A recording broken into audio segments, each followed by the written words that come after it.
He's even written songs and produced music videos about his cancer journey.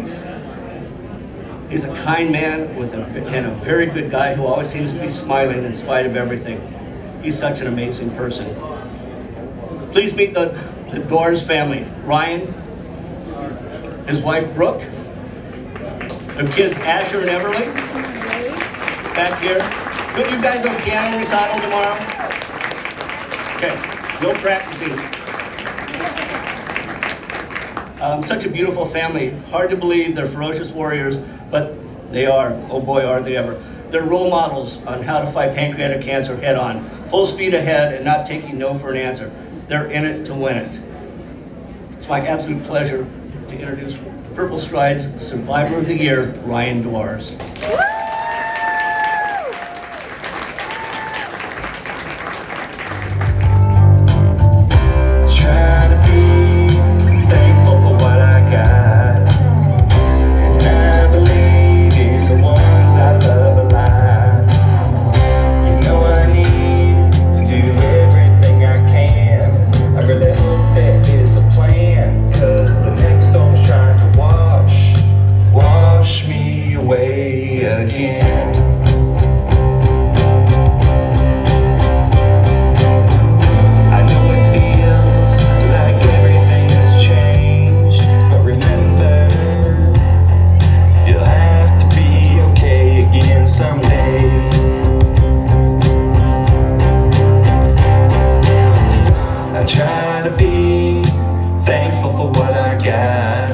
Thank you. So that was one of my songs, actually the very first one that I did.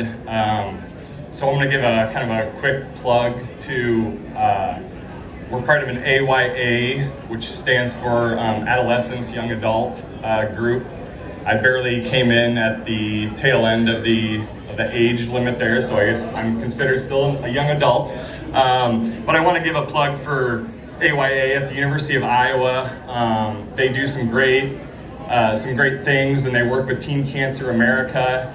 And that song that I did was through the Play It Back music program. So if you have anybody that is a survivor and is within, I think, 13, 14 to 39 years of age, I would, and they have a love of music, I would recommend that I can help connect you as well too, but the Play It Back music program through Teen Cancer America, I've done 3 songs.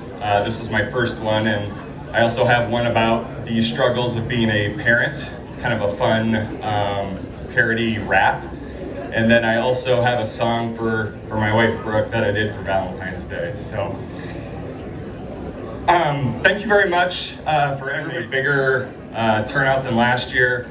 And I'm very honored to be giving the survivors speech today. So thank you very much, and thank you, Andy. He gave probably the best intro I could have ever expected. And thank you for having the song set up as well too, and because this is probably going to be the closest I get to actually doing a music concert. So because the voice doesn't sound quite as good as it maybe does on the audio recording. So thank you. I'm here to kind of give my story and kind of who I am, and then hopefully kind of a call to action of what we can do better for pancreatic cancer. So I'm going to start by setting the scene of who I am. 39 years old. I was diagnosed at 36 3 years ago. My reasons to keep fighting: wife Brooke, 2 kids, Asher and Everly. They are 8 and 6. I was born and raised Cedar Rapids, and currently live in Iowa City, and I know this might be a little divisive to some, but go Hawkeyes. I'm a special education teacher, like Andy said, at the high school level in Iowa City.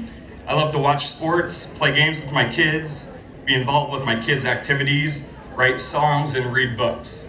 Probably in the last 3 years, the amount of books that I have read, just because those of you that have been a part of any type of cancer treatment, there's a lot of downtime, you're sitting around a lot.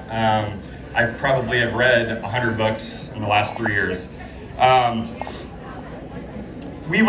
wife and I, we went through infertility, and we had our children through something called donor embryo adoption. So we know how to push through adversity. We didn't know back in 2014, when going through this, that the adversity was going to get much tougher. So my cancer story starts, like I said, March of 2021, 3 years ago. I was having back and side pain that took me to the ER and discovery of blood clots in my abdominal area with my spleen and a mass on the tail of my pancreas. Just like in the song that you just heard, my thoughts were, this can't be real, this can't be happening. That night was the start of myself and my family riding the wave. Shortly after diagnosis, through genetic testing, it was discovered that I had a BRCA2 genetic mutation, which helped contribute to the cause of my cancer, but it also led me to targeted treatment options. My uncle at the time was fighting pancreatic cancer, and we shared the same BRCA mutation. I had surgery in June of 2021, 3 months after diagnosis, and I had my first round of what we like to call a chemo cocktail, which was FOLFIRINOX. So I got that before and after the surgery. I was able to have a break of about 14 months while just getting scans until some spots were found on my liver. I received chemo cocktail number 2, GemCis, for 6 months. I then had 3 SBRT radiation treatments in June of 2023. I continued on chemo after the radiation. Progression was then found in August of 2023, and at that time I went on something called a PARP inhibitor, which is a pill, but at least I had a break from chemo. I was able to do the PARP due to my BRCA mutation, but unfortunately I was only on that for 2 months because it didn't work as it was intended to. I had a large elevation in my CA19 tumor marker number and more progression this past November. So now I got to start my 3rd chemo cocktail, Gemabraxane, which I am currently still doing. I actually just had a treatment yesterday afternoon. I've gotten to ride a lot of waves, lots of highs and lows. Over 3 years, I've had hundreds of appointments, and now counting yesterday, exactly 50 chemo treatments total. And like I said, 3 different chemo cocktails. A distal pancreatectomy, my spleen and gallbladder were removed at the same time. I've had the SBRT, and most recently fought COVID about 2 months ago. That put me in the hospital while I was getting treatment. I'm a fairly tough guy, and my wife is relentless in the most kind and compassionate way. Brooke has been such a rock for me and our family. I truly do not know what I would do without her. She is the true definition of a caretaker. And just like in the words of Andy, she's a pit bull. So, but she's the one that digs in. She's an intense researcher. We have had to become students of this disease. And I have learned that we have to do the heavy lifting when it comes to leaving no stone unturned. We don't take no without having a good reason, and historically it has served us well. We have had to still fight and ask questions after hearing a few no's recently as well too. Andy highlighted that with the contacting the CEO of a pharmaceutical company. We have seen 5 oncologists at the University of Iowa, Mayo Clinic, Washington, D.C., Philadelphia, and New York City. We went to the East Coast to see oncologists that are world-renowned BRCA specialists, starting about a year and a half ago.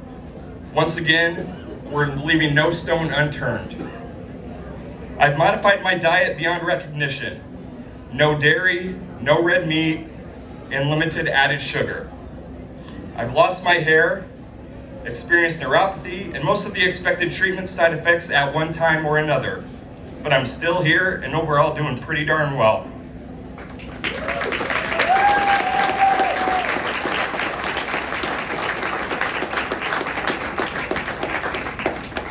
I've also been working with an integrative oncologist, which has helped me combat side effects, and I believe that this has been a major factor in my overall health. So if you don't know what that is, we'd be more than happy to talk about that more. But it's been great.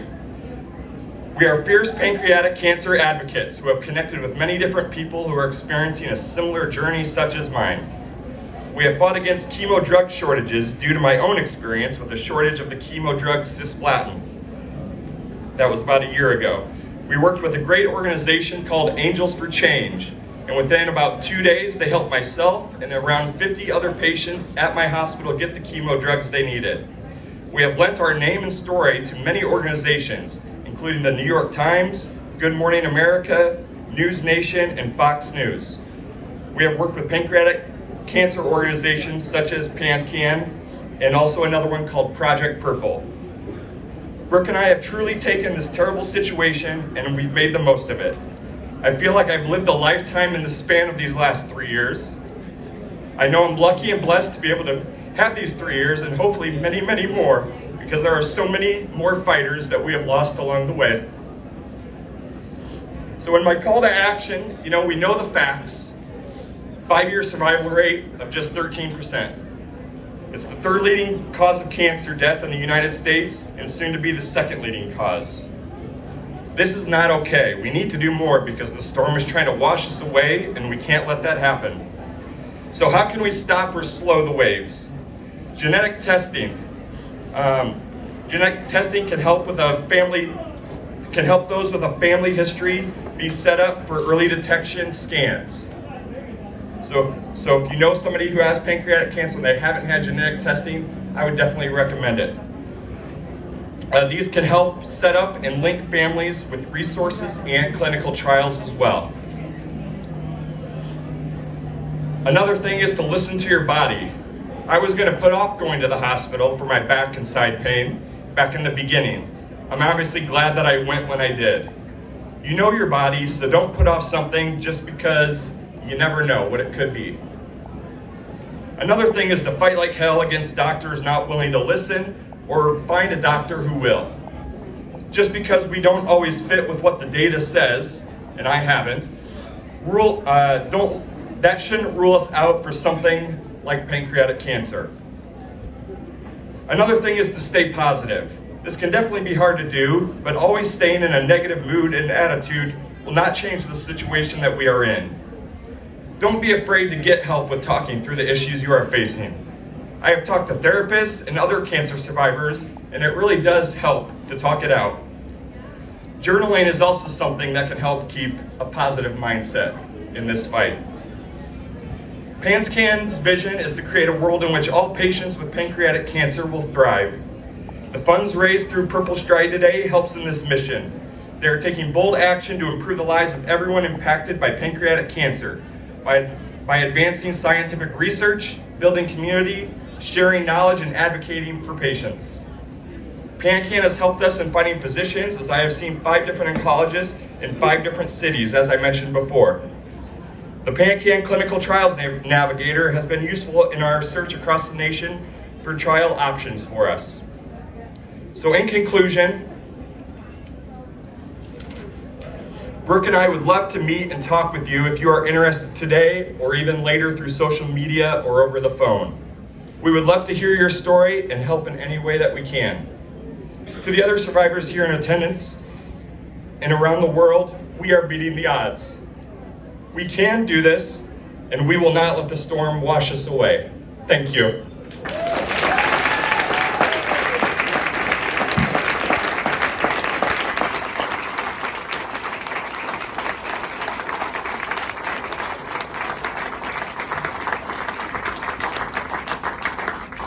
That's my friend Ryan.